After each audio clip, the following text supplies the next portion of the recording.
Hi, I'm Nicole Boon, and today I'm going to talk about my China experience. From the 1st to the 10th of December, my family and I took a trip to the Three Gorges in China. Unlike other trips, where we went mainly by ourselves, this time we joined a Chan Brothers tour, spending 10 days and 9 nights exploring the places of interest, mainly along the Yangtze River region.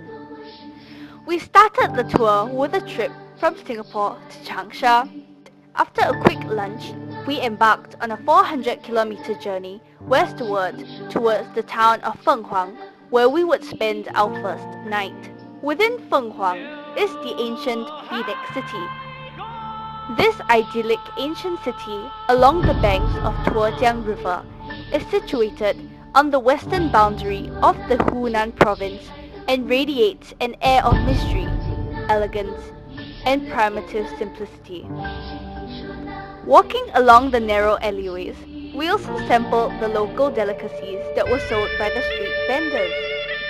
Later that day, we made our way to the mountainous region of Zhangjiajie, where we visited the Tianmen Mountain National Forest Park and saw the Tianmen Cave, known as the Heaven's Door.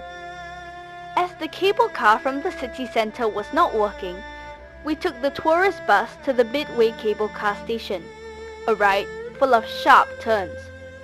Access to the park is via an extremely steep cable car ride that was scary in the extreme. The scenery viewed from the cable car is fantastic.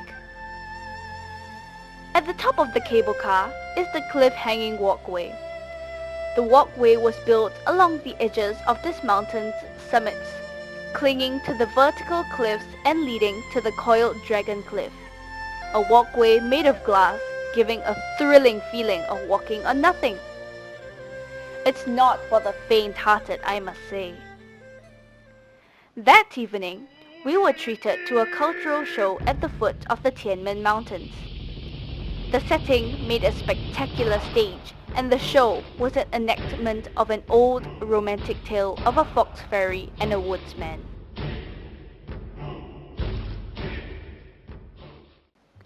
We started day 3 by visiting the Tujia Ethnic Cultural Park, a former palace. It is now a showcase for the culture of the Tujia ethnic group in China. The highlight of the park is the 9-story hereditary hall constructed on a slope without using a single nail. Within the park is also a peek at the life of the Tujia people. Later, just after noon, we visited the newly opened glass bridge spanning across the Zhangjiajie Grand Canyon. It was the most scary but enjoyable experience walking on glass and looking at the nothingness below. I am generally afraid of heights, but I made it all the way across the 500-meter span and back again. I'm so proud of myself. Okay, after that, we took a boat ride on the Baofeng Lake. The lake was created on the crater of a now dormant volcano, and its waters form a perfect mirror of the surrounding scenery. That evening, we were treated to the charming Xiangxi show that showcased the cultural performances of the region. Day 4 would be a highlight of the trip as we visited the Zhangjiajie scenic area where the James Cameron movie Avatar was filmed. Access to the area included a cable car ride that brought us to the land above the clouds. We were so lucky that the day was so clear and the sky so blue that we saw the full scale of the magnificence that greeted us. Its back garden is known as the natural bonsai, with varieties of pinnacles that defied gravity itself. Thereafter, we proceed downhill on the Bailong elevator. From there, we took the mini train through the picturesque 10 Miles Gallery, stopping to visit the Three Sisters Rock. That evening, we were treated to an unexpected Korean barbecue dinner. Day 5 was a long day of traveling, punctuated by only a brief stop at the Jingzhou Ancient City Wall and a shopping stop at the Wonder Square at Yichang. That night, we boarded the river cruise ship the Century Sun, to start the Yangtze cruise. On day 6, we did get to tour the Three Gorges Dam in the afternoon. The Three Gorges Dam is the world's largest hydropower station and provides power to many western provinces of China. In the morning, we took a tour of the bamboo forest of the Three Gorges. It is a scenic site hidden in the foothills and crevices of the river and catered to tourists with a recreation of the cultural life there. In the evening, the ship set off from the port on its 3-day journey upstream to Chongqing. On the 3-day cruise on the Century Sun was really relaxing, and I got to make a lot of friends hanging out with the kids on the tour. As for activities, the ship would dock every morning and afternoon for us to take short tours to places of interest along the route upstream, like the Gorge, where we saw the ferry peak. We also took a short boat ride along the Shen River to the Yixiantian Peak. We also got to visit the Baiji city. What was the most memorable about this hilltop city, set on an island spanned by a bridge, is the over 300 steps that we had to climb in order to reach the magnificent views on the top. Along the voyage, we also got to stop by the Shibao Stockade village, which is known as the Pearl of the Yangtze River.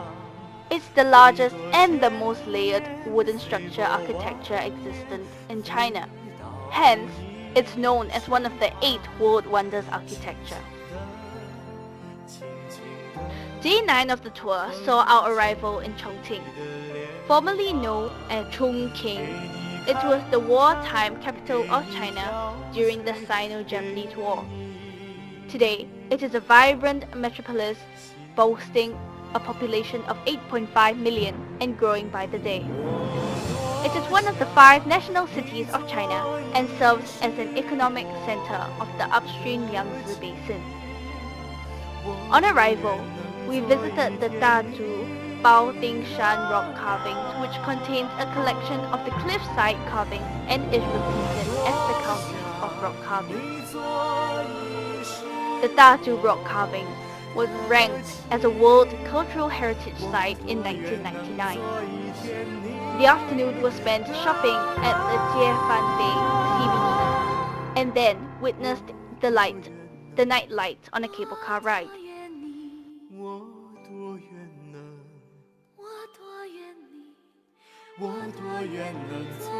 Dinner that night was a traditional Chongqing hot pot, a highlight of the region.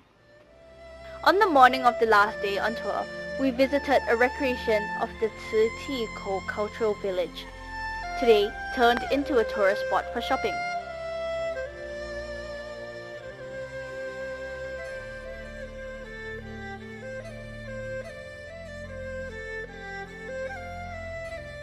In the afternoon, we proceeded to the airport and back to Singapore.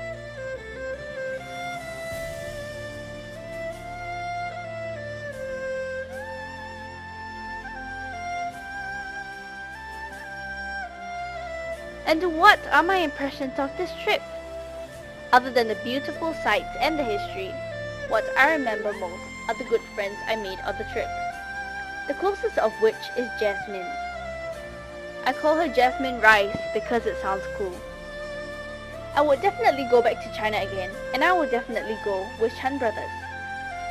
Shout out to Eric, our tour director from Singapore, and David, our China tour guide, who really guided us very well and ensured we got the best of everything.